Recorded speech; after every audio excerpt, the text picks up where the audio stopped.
Hello, ആനിയോർ കിഡ്സിലേക്ക് എല്ലാവർക്കും സ്വാഗതം. ഒരുപാട് നാളായി ഞാൻ ആനിയോർ കിഡ്സിൽ യൂട്യൂബ് ചാനലിൽ ഒന്ന് ആക്റ്റീവായിട്ട്. ഇപ്പം പൂത്തൊലഞ്ഞ് നിൽക്കണ എൻ്റെ പൂന്തോട്ടം ഒന്ന് കാണിക്കാമെന്ന് തോന്നി. ഈ കാണുന്നതാണ് എൻ്റെ ഡാൻഡ്രോബിയം കളക്ഷൻ.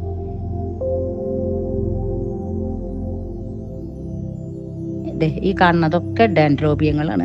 ഡാൻഡ്രോബിയത്തിൻ്റെ ടിസ്റ്റ് വെറൈറ്റികളാണ് ഈ കാണുന്നത് മുഴുവൻ കേട്ടോ. അപ്പോൾ ഇതുപോലെ നമുക്കും ഒന്ന് കൃത്യനിഷ്ഠയായിട്ട് ഫെർട്ടിലൈസിങ് കൊടുത്താൽ ഇതുപോലെ നിങ്ങൾക്കും പൂക്കൾ ഉണ്ടാക്കാൻ കഴിയും. അതിന് കുറച്ച് കാര്യങ്ങൾ നിങ്ങളൊന്ന് ശ്രദ്ധിച്ചാൽ മതി. അത് ഞാൻ ഈ വീഡിയോയിൽ ഷെയർ ചെയ്യുന്നുണ്ട്.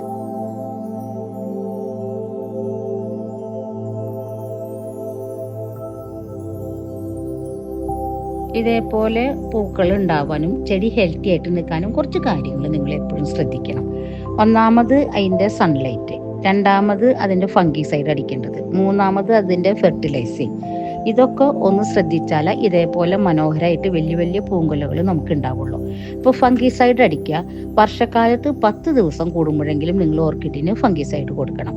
അത് നിർബന്ധമാണ്. വേനൽക്കാലത്ത് വേണ്ട. വേനൽക്കാലത്ത് ഒരു 15 ദിവസത്തിലൊരിക്കൽ അല്ലെങ്കിൽ മാസത്തിലൊരിക്കൽ ആയാലും കുഴപ്പമില്ല, നല്ല വേനൽക്കാലത്ത്. പക്ഷെ വർഷക്കാലത്ത് ഫംഗിസൈഡ് അടിച്ചില്ലെങ്കിൽ കൂമ്പ് ചീച്ചൽ, ഇലപ്പുള്ളി രോഗം, അങ്ങനെ പല രോഗങ്ങൾ വരും. അപ്പം അത് ഫസ്റ്റ് ഓഫ് ഓൾ അത് ശ്രദ്ധിക്കാം. പിന്നെ സെക്കൻഡായിട്ട് നമുക്ക് ഇതിനെ ഭയങ്കരമായിട്ട് ഇൻസെക്റ്റ്, ഈ പ്രാണി ശല്യം, കീടങ്ങൾ വന്ന് നശിപ്പിക്കുന്നത്, അത് ഫസ്റ്റ് എത്ര മരുന്നടിച്ചാലും പുറത്തുനിന്നുള്ള പ്രാണികൾ വന്നിങ്ങായിട്ട് മുട്ടിനെ നശിപ്പിക്കും.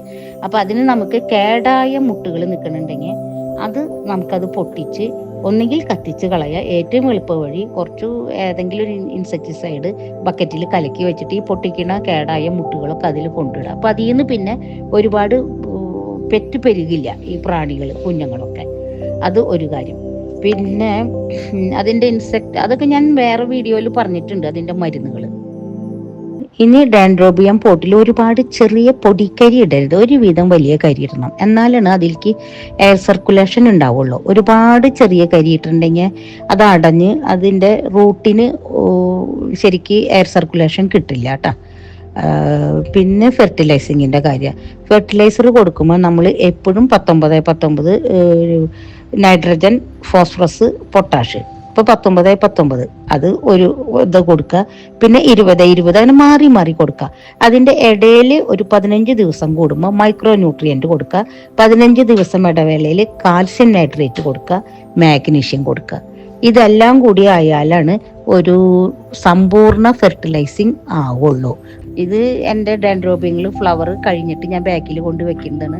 ഇതിലേറെക്കുറെയൊക്കെ സെയിലിനുള്ള പ്ലാന്റുകളാണ്. നിങ്ങൾക്ക് ആവശ്യക്കാർക്ക് എന്നെ വിളിക്കാം. എനിക്കിഷ്ടം നിങ്ങളിവിടെ ഡയറക്റ്റ് വന്ന്, അപ്പം നിങ്ങൾക്ക് തോട്ടം കാണലായി, ഒരു ഫ്ലവർ ഷോ കാണലായി, നിങ്ങൾക്ക് ഇഷ്ടപ്പെട്ടെങ്കിൽ അത് വാങ്ങലുമായി.